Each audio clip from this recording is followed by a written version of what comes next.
I dati turistici a Jesolo in corrispondenza delle festività tedesche sono più che confortanti, confermando le sensazioni delle scorse settimane. Abbiamo per il periodo che va da oggi al 19 di giugno, diciamo così, fine delle festività tedesche, già un'occupazione acquisita del 51%.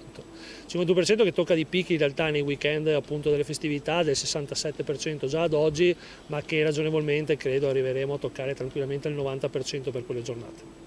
Sarà il turista di lingua tedesca il protagonista. E come da tradizione in queste festività, in questi weekend, l'occupazione di lingua tedesca sfiora il 50% contro un 27% di mercato interno, di mercato Italia.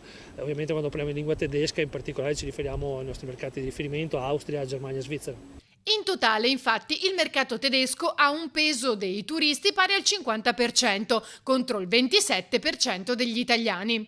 Per quanto riguarda le stelle, a maggio il 51% ha scelto le 4 o 4 Superior contro il 39% delle 3 Superior.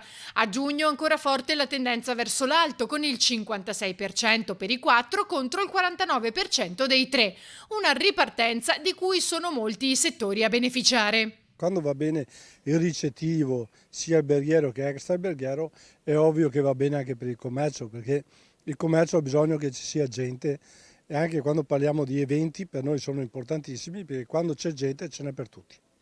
Resta però, per quanto riguarda gli aumenti, molta preoccupazione. C'è il rischio che a fine anno, conclude Maschio, il bilancio per le aziende riservi spiacevoli sorprese a causa di costi di gestione sproporzionati.